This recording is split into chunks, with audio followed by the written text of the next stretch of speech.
कुछ नहीं पढ़ा है तो रट्टा क्यों मारना। क्वेश्चंस के आंसर अपने वर्ड में बना के लिखो ना। कैसे लिखने हैं? सोशल साइंस में हिस्ट्री से डर लगता है। अबे तुमने कभी ये जानना चाहा कि हिस्ट्री को पढ़ते कैसे हैं, जियोग्राफी को कैसे पढ़ते हैं, सिविक्स को कैसे पढ़ते हैं, या इकोनॉमिक्स को पढ़ने का क्या तरीका है? कुछ नहीं पढ़ा है सोशल साइंस में तो प्लान क्या है? अब क्या अभी भी 80 आउट ऑफ 80 लेकर आ सकते हैं? So hi everyone, this is Mukul Bhardwaj और आज की वीडियो में हम क्लास 10 सोशल साइंस का दी एंड कर रहे होंगे। लास्ट ईयर मैंने सेम यही वीडियो बनाई थी और उसके बाद पता है बच्चों के इतने सारे पॉजिटिव कमेंट थे ना, तो फिर मैंने सोचा कि तुम्हारे लिए भी बना दी जाए। वीडियो कुछ इस तरह से होने वाली है। सबसे पहले मैं तुम्हें मिस्टेक बताऊंगा जो कि मेजॉरिटी बच्चे इस टाइम पर कर रहे हैं। उसके बाद फिर इस बचे हुए टाइम में तुम्हें हिस्ट्री को कैसे पढ़ना है, जियोग्राफी को कैसे पढ़ना है, पॉलिटिकल साइंस को कैसे पढ़ना है और इकोनॉमिक्स को कैसे पढ़ना है, और फिर सबसे इम्पोर्टेंट अपने वर्ड में आंसर्स को कैसे बनाना होता है वो बताऊंगा। उसके बाद फिर होने वाला है तुम्हारा सिग्मा स्ट्रेटजी, जिसके अंदर तुम 19 घंटे में अपनी पूरी सोशल साइंस को खत्म कर दोगे। और लास्ट में चैप्टर्स का सीक्वेंस कैसे तुम्हें अब पढ़ना है कि जिससे कि तुम्हारे सारे चैप्टर दिमाग में बैठ जाए। ठीक है, तो स्टार्ट करते हैं मिस्टेक से। तो सबसे बड़ी मिस्टेक ये है कि ज्यादातर बच्चे अब लाइव लेक्चर अटेंड करते हैं। अब तुम बोलोगे कि इसमें प्रॉब्लम क्या है, तो चलो बताता हूँ। प्रॉब्लम ये है, एक तो तुम जो तुम्हारी चैट चल रही है ना उन पर ज्यादा ध्यान रहेगा तुम्हारा, और उसके साथ साथ तुम क्या करोगे, तुम भी चैट करोगे, कोई डाउट पूछोगे। डाउट तो तुम्हारा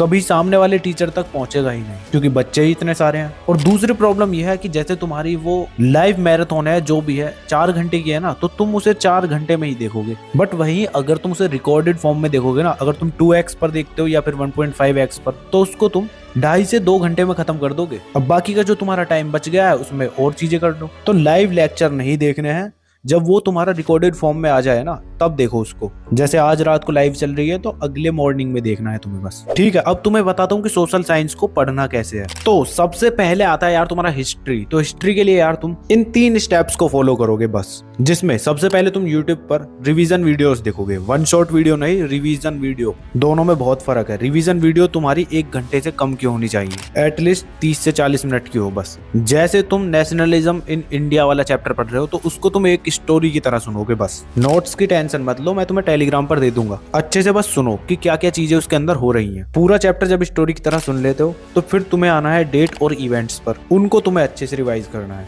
इन्हें रिवाइज करने के लिए मैंने ये वाली पीडीएफ ऑलरेडी बना रखी है। 2 तरीके दे रखे हैं, दोनों तरीके से तुम याद कर सकते हो जिससे तुम्हें जल्दी याद हो जाए। ठीक है, इसके बाद 3rd स्टेप है तुम्हारा, तुम PYQs उठा रहे होगे और अब जितने भी तुम्हारे क्वेश्चन है ना उनके तुम आंसर अपने वर्ड में बना के लिखोगे। अब वो कैसे लिखते हैं वो तुम्हें नेक्स्ट पार्ट में बताऊंगा। पहले तुम्हें ये बस 3 चीजें करनी है हिस्ट्री के लिए बस। ठीक है, इसके बाद आता है तुम्हारा जियोग्राफी। तो जियोग्राफी के अंदर भी यार तुम इन 3 स्टेप्स को फॉलो करोगे, जिसमें सबसे पहले तुम रिवीजन वीडियो देखोगे, ज्यादा बड़ी वीडियोस नहीं देखनी है। ठीक, उसके बाद तुम मैप वर्क की प्रैक्टिस करोगे। अब मैप्स को फिल करने के लिए भी यार तुम इन 3 स्टेप्स को फॉलो करोगे। जैसे ही तुम्हारे सामने क्वेश्चन आता है तो सबसे पहले तुम उसको पढ़ोगे और आइडेंटिफाई करोगे कि वो लोकेशन है कहाँ पे। जैसे क्वेश्चन में तुमसे पूछा गया है mark the location of Dandi on the map, तो जो तुम्हारी डांडी मार्च थी वो गुजरात में ही तो हुई थी। अब गुजरात में तुम अरेबियन सी के पास में वो लोकेशन देख रहे होगे। जब तुम्हें पता चल जाता है तो फिर तुम्हें उस लोकेशन को मार्क कर लेना है। और ध्यान रहे मैपिंग तुम बस पेंसिल से ही करोगे, डॉट बना के या फिर क्रॉस बना के, जो भी तुमसे क्वेश्चन में पूछा गया है। ठीक है, और फिर 3rd स्टेप में यार तुम क्रॉस चेक करोगे और फाइनल टच दोगे। इस तरह से तुम्हारा पूरा मैप कंप्लीट हो रहा होगा। अब इसके लिए तुम्हारे पास नोट्स नहीं है तो उसकी भी टेंशन मत लो, मैंने टेलीग्राम पर ये सोशल साइंस की मैप वर्क की बुकलेट अपलोड कर रखी है, जाओ जाके डाउनलोड कर लेना इस वीडियो के बाद। ठीक है, स्टेप 2 जब इसका कंप्लीट हो जाता है ना तो इसके बाद स्टेप 3 में यार तुम जियोग्राफी में PYQs लगाओगे और उनके आंसर अपने वर्ड में लिखोगे।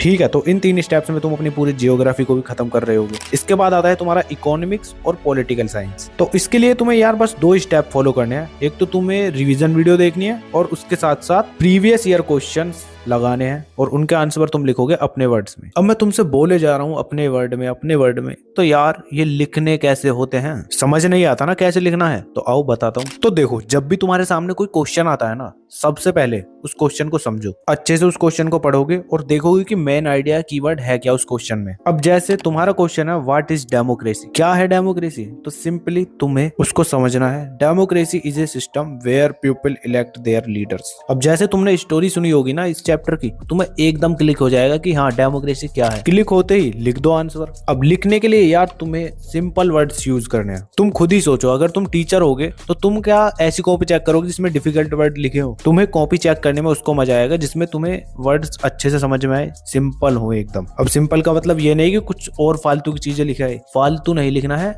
जो तुम्हारे उस क्वेश्चन में पूछा गया है ना उसी से रिलेटेड लिखना है। अब जैसे तुम्हारी टेक्स्ट बुक में क्वेश्चन का आंसर इसका ऐसे लिख रखा होगा, democracy is a form of government in which rule are elected by the people, तो इसे थोड़ा याद करने में डिफिकल्टी होगी। अब तुम इसे अपने वर्ड में बनाओगे, in democracy people choose their leader by voting, the government is run by elected representative. समझ गए ना?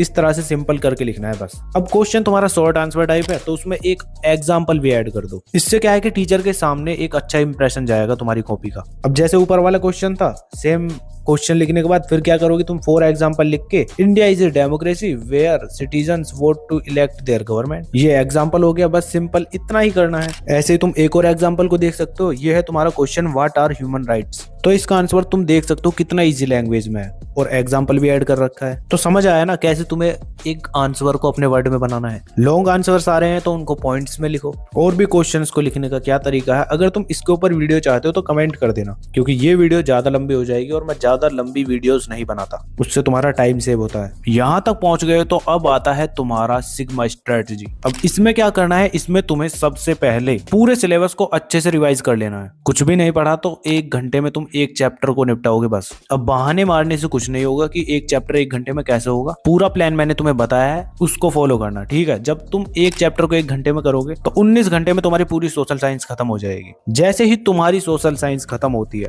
उसके बाद तुम लगाना चालू करोगे सैंपल क्वेश्चन पेपर। एग्जाम से पहले एटलीस्ट 2 से 3 सैंपल क्वेश्चन पेपर तुम्हें लगा लेने हैं। अब स्ट्रेटजी थोड़ी हार्ड है, पर एक बार तुमने ये कंप्लीट कर ली ना तो तुम्हारे बोर्ड एग्जाम में 80 आउट ऑफ 80 स्कोर आने से कोई रोक ही नहीं सकता। अब चैप्टर्स का सीक्वेंस कैसे रखना है, तो तुम्हें एक चैप्टर करना है लेंथी, एक करना है शॉर्ट, मतलब थोड़ा छोटा। तो उसके लिए भी तुम्हें कोई टेंशन नहीं लेनी है, मैंने ऑलरेडी ये सीक्वेंस बना के रख रखा है। तो चलो बताता हूँ। सबसे पहले यार तुम the rise of nationalism in Europe वाले चैप्टर को करोगे। उसके साथ साथ तुम कर रहे होगे print culture and modern world वाले चैप्टर को। जब वो हो जाता है उसके बाद करोगे तुम मिनरल एंड एनर्जी रिसोर्सेज वाले चैप्टर को, और उसके बाद फिर कर रहे होगे पावर शेयरिंग वाले चैप्टर को। जब वो हो जाता है तो उसके बाद करोगे डेवलपमेंट वाले चैप्टर को, और जब वो हो जाता है तो उसके बाद तुम करोगे जेंडर, रिलीजन एंड कास्ट वाले चैप्टर को। उसके बाद ग्लोबलाइजेशन वाला चैप्टर करोगे, और जब तुम्हारा वो कंप्लीट हो जाता है तो फिर करोगे तुम फेडरलिज्म, उसके बाद पॉलिटिकल पार्टीज, जब वो हो जाता है तो उसके बाद वाटर रिसोर्सेज, एंड जब वो हो जाता है तो उसके बाद lifeline of Indian economy, and उसके बाद फिर तुम करोगे नेशनलिज्म इन इंडिया। जब वो हो जाता है तो उसके बाद the making of global world.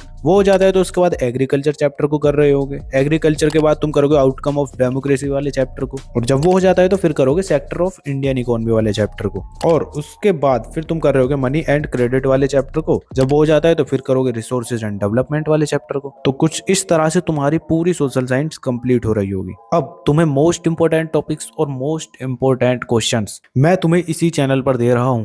Video तुम्हें जल्दी मिल जाएगी, अगर तुम चाहते हो तो कमेंट कर देना। और हाँ, बाकी ये जो तुम्हारा 19 घंटे का है ना, लगातार नहीं बैठना, तुम्हें 2 दिन में आराम से खत्म करना, ठीक है। और बिल्कुल भी टाइम नहीं है, लास्ट डे पर देख रहे हो तो फिर तो भैया लगातार बैठ जाओ, जितना हो सके उतना लपेटे जाओ। तो बस आज की वीडियो के लिए यार इतना ही था। मिलते हैं नेक्स्ट वीडियो में, तब तक के लिए keep learning, keep studying and keep smiling.